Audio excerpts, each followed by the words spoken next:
के घर खड़ी हुई दीवार। जी हां, बॉलीवुड के सुपरस्टार दिलीप कुमार के घर दीवार खड़ी हो गई है।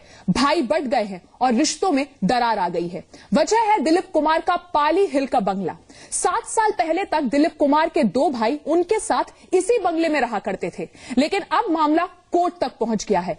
आलम यह है कि दिलीप कुमार ने एक हलफनामा दायर किया है और प्रॉपर्टी पर भाइयों को कोई हक नहीं देने की बात कही है। बंट गए भाई, टूट गए रिश्ते, दिलीप कुमार के घर खड़ी हो गई दीवार। जी हां, पाली हिल के इस मशहूर बंगले ने दिलीप कुमार और उनके 2 भाइयों असलम और एहसान के बीच तलवारें खींच दी हैं। भाइयों का विवाद कोर्ट तक पहुंच चुका है और 26 जून को बॉम्बे हाई कोर्ट में दिलीप कुमार की तरफ से दिए गए एक हलफनामे में साफ साफ कहा गया कि वो अपने भाइयों को अलग घर नहीं दे सकते क्योंकि उनके पास अलग अपार्टमेंट खरीदने के लिए रुपए नहीं हैं। इस मामले में हमने भाइयों के लॉयर से भी बात करने की कोशिश की, लेकिन लॉयर का साफ तौर पर यही कहना था कि क्योंकि ये मामला भाइयों के बीच का है, इसलिए भाई ही बात कर पाएंगे। उन्होंने भी कैमरे के सामने इस पूरे मामले में कुछ भी कहने से साफ इनकार कर दिया। 48 पाली हिल नाम का ये मशहूर बंगला एक जमाने में मुंबई का हॉट टूरिस्ट स्पॉट हुआ करता था, क्योंकि यहाँ रहता है हिंदी सिनेमा का सबसे बड़ा सितारा। लेकिन अब ये बंगला विवादों के साए में है, तो पहले समझ लीजिए कि पूरा माजरा है क्या। साल 2006 से पहले दिलीप कुमार पत्नी सायरा बानू और अपने 2 भाइयों असलम और एहसान के साथ यहीं रहते थे। रिकंस्ट्रक्शन के लिए दिलीप कुमार ने घर बिल्डर को दिया तो भाइयों से बिल्डिंग खाली करने को कहा गया। उस वक्त तीनों भाइयों और बिल्डर के बीच एक समझौता हुआ कि रिकंस्ट्रक्शन के बाद बनी नई इमारत में एहसान को 1200 स्क्वायर फीट का एक फ्लैट और असलम को 800 स्क्वायर फीट का एक फ्लैट दिया जाएगा। 7 साल बाद भी दोनों भाइयों को फ्लैट नहीं मिले तो उन्होंने कोर्ट में दिलीप कुमार और बिल्डर को घसीट लिया। इसी मसले में दिलीप कुमार की तरफ से सायरा बानू ने एक एफिडेविट कोर्ट में दिया है। इस एफिडेविट में दिलीप कुमार की तरफ से साफ साफ कहा गया है, मेरी प्रॉपर्टी में भाइयों का कोई हक नहीं है। जिस बंगले को लेकर विवाद है वो मैंने अपनी कमाई से 1953 में खरीदा था और भाइयों के साथ करार मानवीय आधार पर किया था, लेकिन दोनों भाई इसका गलत फायदा उठा रहे हैं। हिंदी सिनेमा के सबसे बड़े सितारे का प्रॉपर्टी विवाद में फंसना उनके प्रशंसकों को रास नहीं आ रहा। रियल लाइफ से रियल लाइफ जुदा होती है। मामला कोर्ट में है और अब 28 जुलाई को इस पर सुनवाई होगी। निवेदिता के साथ मोहम्मद तारिक, जी मीडिया, मुंबई। दिलीप कुमार के अपने कोई बच्चे नहीं हैं, लेकिन वो अक्सर कहते थे कि उन्हें इस बात का कोई शिकवा नहीं क्योंकि खुदा ने उन्हें कई भाई बहनों से नवाजा है। लेकिन आज इन्हीं भाई बहनों में से कई से उनके संबंध खराब हो गए हैं। जी हां, एहसान और असलम के साथ उनके रिश्ते तल्ख हो चुके हैं। सवाल यह है कि क्या दिलीप कुमार वादा करने के बाद भाइयों को फ्लैट नहीं देना चाहते थे या विवाद की जड़ कुछ और है। अपने जमाने के सबसे बड़े स्टार थे दिलीप कुमार।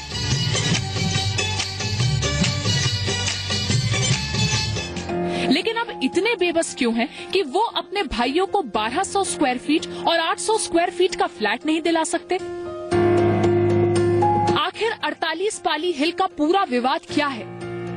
क्यों बंगले का रिकंस्ट्रक्शन रुक गया? क्यों दिलीप कुमार अब बेबस हैं?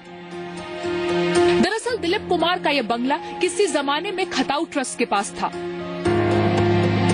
इस ट्रस्ट ने 999 साल के लिए हसन चमरुद्दीन नाम के शख्स को बंगला लीज पर दिया था। दिलीप कुमार ने हसन चमरुद्दीन से इस बंगले के अधिकार खरीदे थे। 2007 में दिलीप कुमार ने शरियांस रिसोर्सेज लिमिटेड के साथ बंगले को रीडेवेलप करने के लिए अग्रीमेंट किया। उस वक्त दोनों भाइयों से बंगला खाली करने को कहा और एक करार किया कि दोबारा बिल्डिंग बनने पर इसमें दोनों भाइयों को अलग अलग फ्लैट दिए जाएंगे। कहानी में नया मोड़ तब आया जब संपत्ति के असली मालिक खताऊ ट्रस्ट का एक वंशज दिलीप कुमार से बंगला खाली कराने को लेकर अदालत पहुंच गया। प्रॉपर्टी पर विवाद के चलते बिल्डर ने काम रोक दिया। ये बात अलग है कि करीब 1 एकड़ में बसे इस बंगले की कीमत करोड़ों में है। दिलीप कुमार अब भी इसी में रहते हैं और उनका यहाँ रहना इसे और महंगा बनाता है। दिलीप कुमार जी के बंगले की कीमत आज लगभग 350 करोड़ के आसपास होना चाहिए। उसका रीजन ये है कि इतना बड़ा बंगला, लगभग 1 एकड़ के आसपास उस बंगले का साइज है और उस एरिया में 9 लाख से 10 लाख रुपए पर यार्ड का रेट चल रहा है। यानी कि 90,000 से 1 लाख रुपए स्क्वायर फुट के आसपास रेट चल रहा है। अप्रोक्सीमेटली 40,000 स्क्वायर फुट का रेट कम से कम 350 से 400 करोड़ जाएगा। और इसके ऊपर फिर उनका सेलिब्रिटी होने का नाम, इतना बड़ा लीजेंडरी बंगलो है, सब कुछ है, इसके हिसाब से 350 से 400 के करोड़ के बीच में जाएगा ये। दिलीप कुमार के दोनों भाइयों का दावा है कि समझौते के हिसाब से उन्हें हर महीने 45,000 रुपए किराए के घर में रहने के लिए मिलने थे, जो दिसंबर 2012 के बाद से मिलना बंद हो गए। अब पाली हिल के बंगले पर विवाद बढ़ रहा है। दिलीप कुमार का दावा है कि उन्होंने भाइयों को टेम्परेरी रहने के लिए मलाड में इंतजाम भी किए हैं, लेकिन भाई बांद्रा छोड़कर जाना नहीं चाहते। गेंद अब अदालत के पाले में है। जाहिर है दिलीप कुमार के भाइयों के साथ उनकी भी निगाह अब कोर्ट के फैसले पर होगी। मोहम्मद तारिक, जी मीडिया, मुंबई। दिलीप कुमार के दोनों भाई असलम और एहसान प्रॉपर्टी विवाद को लेकर अदालत तक पहुंच गए हैं, लेकिन जी मीडिया के सामने आने को तैयार नहीं है। हमारे संवाददाता ने इस पूरे मामले की तफ्तीश की है, उनकी रिपोर्ट देखते हैं। हम पाली हिल के उसी बंगले के बाहर खड़े हैं जहां पर दिलीप कुमार खुद रहते हैं। बहुत ही खूबसूरत सा बंगला है। पाली हिल मुंबई का पॉश इलाका माना जाता है। ढेर सारे बॉलीवुड के इल स्टार्स यहाँ पर रहते हैं। अगर इस घर की बात करें, इस बंगले की बात करें, तो लिविंग एरिया है ग्राउंड फ्लोर पर। फर्स्ट फ्लोर पर दिलीप साहब खुद रहते हैं। सेकंड फ्लोर पर गेस्ट रूम्स बनाए गए हैं और टेरेस का एरिया है। बंगले के ठीक पीछे बहुत ही बड़ा सा लॉन है जहां पर ढेर सारी पार्टीज और सेलिब्रेशंस होते हैं। दिलीप साहब के चाहने वाले, उन्हें प्यार करने वाले, उनका दीदार करने के लिए, उनकी एक झलक पाने के लिए घंटों इस बंगले के, इस घर के बाहर खड़े रहते हैं। दिलीप साहब और दिलीप साहब का ये बंगला, ये घर फिर एक बार चर्चा में है, लेकिन इस बार चर्चा है विवादों की, प्रॉपर्टी डिस्प्यूट्स जो कि उनकी अपने भाइयों के साथ चल रही है। कैमरामैन अरिंदम के साथ सोनल सिंह, जी मीडिया, मुंबई। दिलीप कुमार बॉलीवुड के सबसे मशहूर एक्टर रहे हैं। वो अपने जमाने के सबसे बड़े स्टार थे और पैसे की कोई कमी नहीं थी। बावजूद इसके वो कभी पैसों के पीछे नहीं भागे। अपने 40 साल के एक्टिव करियर में उन्होंने सिर्फ 60 फिल्में की। हाँ, पेशावर के छोटे से घर से शुरू हुआ जिंदगी का सफर कामयाबी चढ़ते हुए पाली हिल के बंगले पर आकर रुका, जब 1953 में उन्होंने मोटी रकम अदा करके इसे खरीदा। मेरी जीत आपके दिल में खटकती है। मुझे आपका इनाम नहीं चाहिए, मैं अपनी जीत अपने साथ ले जाऊंगा। मौत को अगर आना है तो महल की 4 दीवारी फांद कर भी आ सकती है। मैं खो चुका हूँ सपनों की ऐसी ही दुनिया में जहाँ सुख की बरखा कभी नहीं थमती। बॉलीवुड के ट्रेजेडी किंग दिलीप कुमार ने अपने करियर की शुरुआत सन 1944 में की।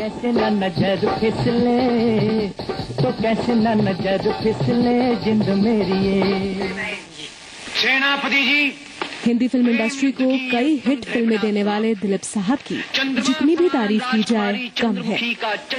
ज्वार भाटा से लेकर देवदास तक, मुगले आजम से लेकर कर्मा तक, न सिर्फ उनकी फिल्में टिकट खिड़की पर चमकती, बल्कि लोगों के दिलों को भी छू जाती। ब्लैक एंड व्हाइट जमाने में स्क्रीन पर चमकने वाले दिलीप साहब का जादू 80 के दशक में भी उतना ही बरकरार रहा। आप अपना धंधा फैलाने आए हो और इन गरीब लोगों को बाहर हाथ फैलाने भेज रहे हो, ये कहाँ का इंसाफ है? ठीक कहते हो। एक छोटे से ब्रेक के बाद 1981 में जब वो फिल्म क्रांति के साथ बॉक्स ऑफिस पर वापस लौटे, तो सिल्वर स्क्रीन पर उन्हें देखने के लिए दर्शकों की भीड़ लग गई। क्रांति के बाद कर्मा, सौदागर और शक्ति जैसी फिल्मों से वो दर्शकों का मनोरंजन करते रहे। आज नहीं तो कल किसी मुश्किल में पड़ जाओ। अपने करियर में उन्होंने कई अवार्ड्स भी जीते। भारत सरकार ने दिलीप साहब को 1991 में पद्म भूषण और 1994 में दादा साहब फाल्के पुरस्कार से भी सम्मानित किया। यही नहीं, 1997 में पाकिस्तान सरकार ने भी उन्हें निशाने इम्तियाज से नवाजा। दिलीप साहब का नाम हिंदी फिल्म इंडस्ट्री के उन चुनिंदा नामों में से है जिनको बॉलीवुड का मील का पत्थर माना जाता है।